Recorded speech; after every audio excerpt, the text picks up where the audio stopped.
E aí, galera do sétimo ano, como é que vocês estão? Tudo bem? Tudo tranquilo? Espero que todos estejam muito bem para a nossa 11ª live de correção de exercícios.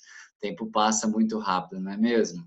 Gente, então hoje iremos corrigir alguns exercícios do tema do conteúdo plantas, né? Falando um pouquinho mais sobre as briófitas e as pteridófitas, os dois primeiros grupos das plantas, tá ok? Como vocês sabem, eu sou o professor Leandro Rossini, professor de ciência dos anos finais, de sexto ao nono ano, e preciso que vocês peguem o livro didático de vocês, peguem o caderno e o estojo e abram o livro didático na página 41 e 42, que é lá que nós vamos resolver os exercícios. Beleza? Então, vamos junto, hein? Gente, aqui então são as duas páginas, a 41 e a 42, onde contém os exercícios que nós iremos corrigir. E os exercícios serão os seguintes. Exercício 1, 2, 3, 4 e 5 da página 41 do livro didático e os exercícios 5, 6 e 7 da página 42, tá ok? Então, abram nessas páginas e vamos juntos corrigir cada um deles. Bom, gente, o nosso primeiro exercício, ele pede o seguinte: no quadro abaixo, marque X nas estruturas presentes em cada um dos diferentes grupos de plantas. Então, nós sabemos que existem 4 grupos de plantas, desde as mais primitivas até as mais evoluídas, as mais recentemente evoluídas, que surgiram num tempo menor, tá ok? Quais são esses 4 grupos de plantas? As briófitas, pteridófitas, gimnospermas e angiospermas, tá ok?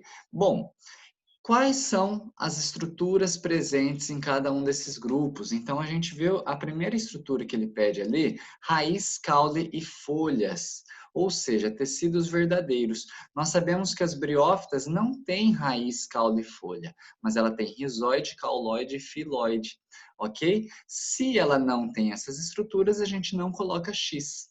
Porém, grupo das pteridófitas, gimnospermas e angiospermas, sim, elas possuem as estruturas raiz, caule e folha. Então, a gente coloca um xizinho, tá ok? Vamos lá, vasos condutores de seiva. As briófitas, elas também não possuem esses vasos condutores de seiva, ok? Elas são chamadas de avasculares, por não conterem esses vasos condutores. Porém, pteridófitas, gimnospermas e angiospermas, sim, possuem vasos condutores. Então, a gente coloca um xizinho aqui, tá ok? A presença de sementes aparece somente nos grupos de gimnospermas e angiospermas, tá ok? Então, a gente coloca X somente nesses dois grupos de plantas e a presença de frutos é encontrada somente no último grupo das plantas, chamados angiospermas, tá ok? A gente tem na apostila do livro didático, né, um esqueminha mostrando então o reino das plantas e algumas características, tá? Como aparece aqui no exercício de vasculares e vasculares, sem sementes, com sementes, sem frutos e com frutos, tá ok? Então, tenho certeza que vocês acertaram essa questão, uma questão bem tranquila e bem legal para diferenciar um grupo do outro, não é mesmo? Então, vamos lá, gente. Pro nosso exercício número 2, na página 41, ele pergunta o seguinte, ele solicita o seguinte: explique a importância dos vasos condutores de seiva para as plantas.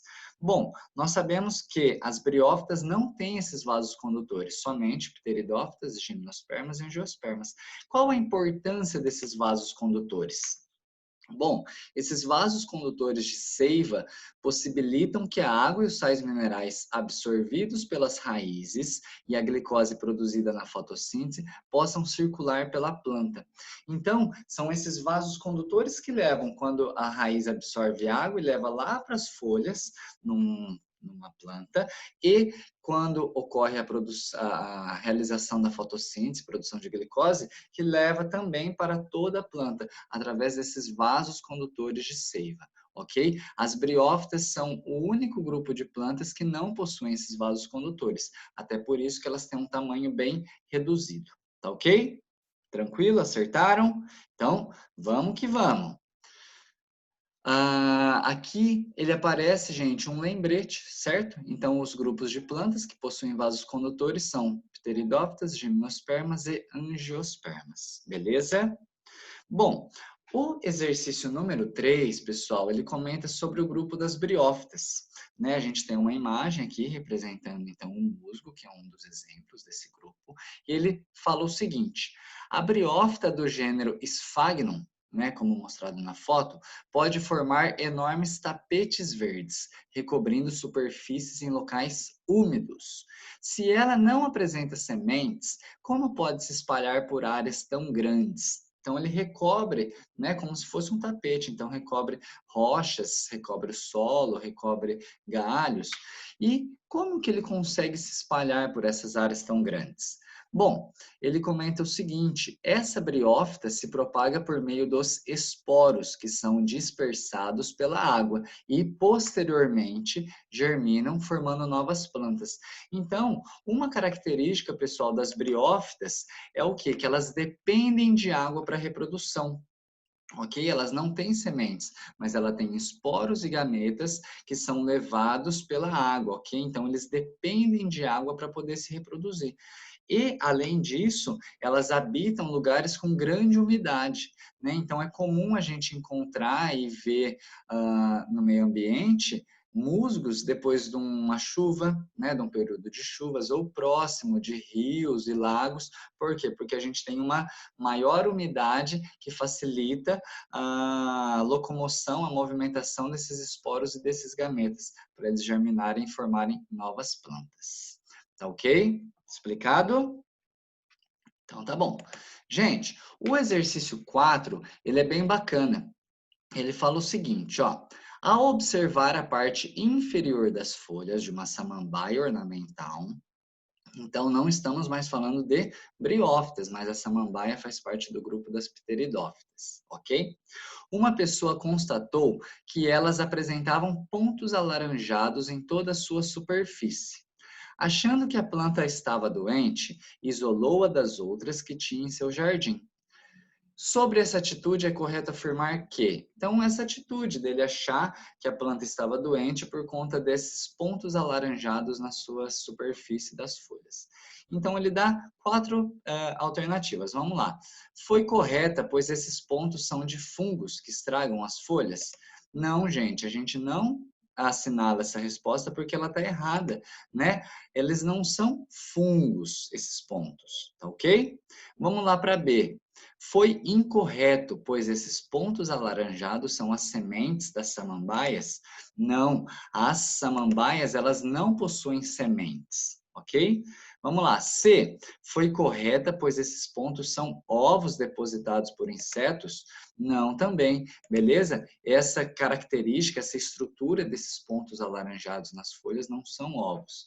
Mas, olha a letra D, que é a alternativa correta, foi incorreta a atitude de isolar a planta, pois esses pontos alaranjados estão relacionados com os esporos da samambaia, que nem mostra aqui na imagem. Esses pontos são conhecidos como soros, ok? São bolsas que armazenam e produzem esporos, tá ok? Ó, locais onde são produzidos os esporos.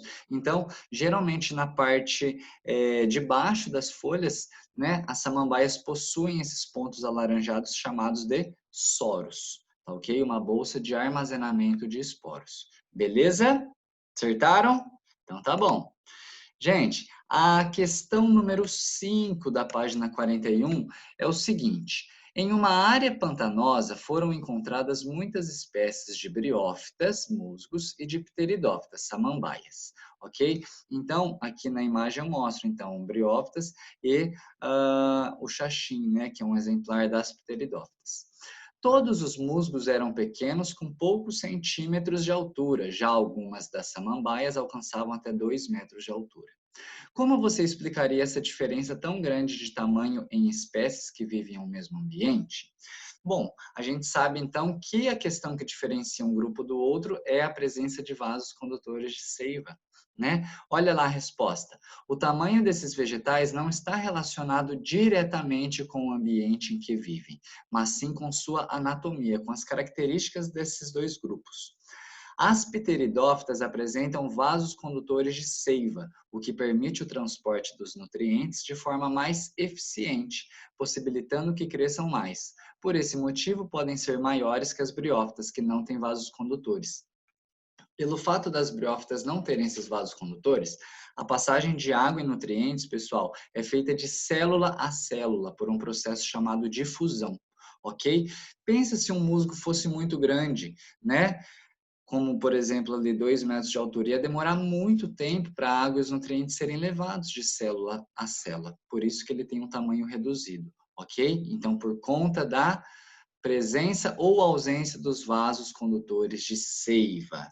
Tranquilo? Coloca um certão aí que eu tenho certeza que vocês acertaram. Bom, o exercício número 6, ele fala o seguinte, é verdadeiro ou falso, e ele comenta o quê?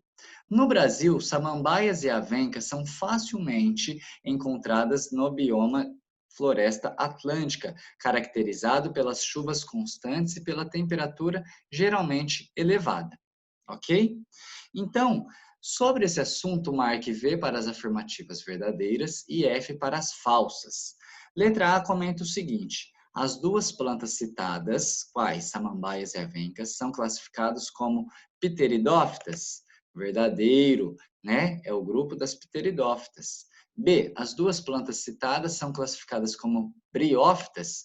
Não, falso, ok? Por conta delas não serem briófitas, mas sim pteridófitas. C. O bioma floresta atlântica é ideal para o desenvolvimento de briófitas e pteridófitas, por ser úmido devido à quantidade de chuvas. Sim, nós estudamos o bioma de floresta atlântica e ele é um bioma pluvial com alta incidência de chuvas e umidade, né? Então facilita o desenvolvimento desses grupos de plantas.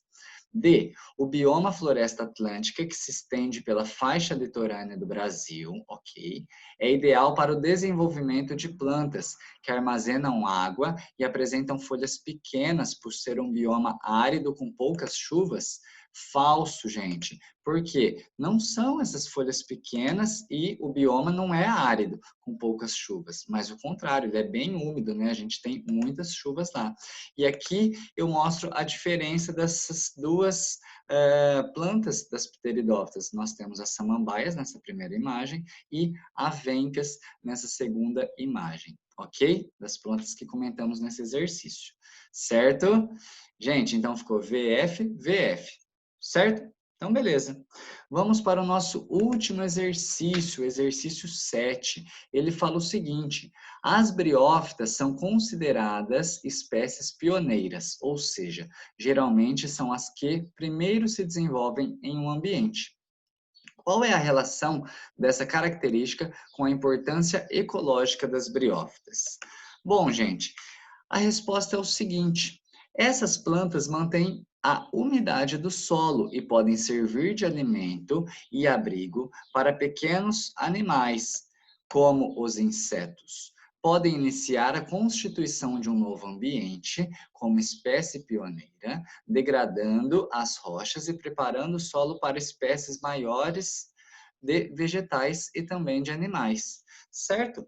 Então, essas espécies pioneiras, elas formam um tapete, tá ok? Onde ela segura a umidade e ela começa a desenvolver um ambiente mais estável, um ambiente favorável para o desenvolvimento de outras plantas, além de atrair insetos, tá ok? Então, as briófitas são consideradas espécies pioneiras, tá ok? Beleza?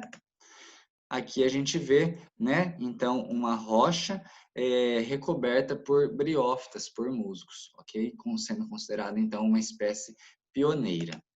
Gente, nossa live número 11, 11ª, finaliza aqui. Eu espero que vocês tenham entendido, que tenham acertado muito essas questões e que tenha ficado bem explicado, né, as diferenças entre briófitas e pteridófitas, tá ok? Então, obrigado pela presença de cada um, uma ótima semana para cada um de vocês e bons estudos. Até semana que vem, hein? Falou, tchau, tchau!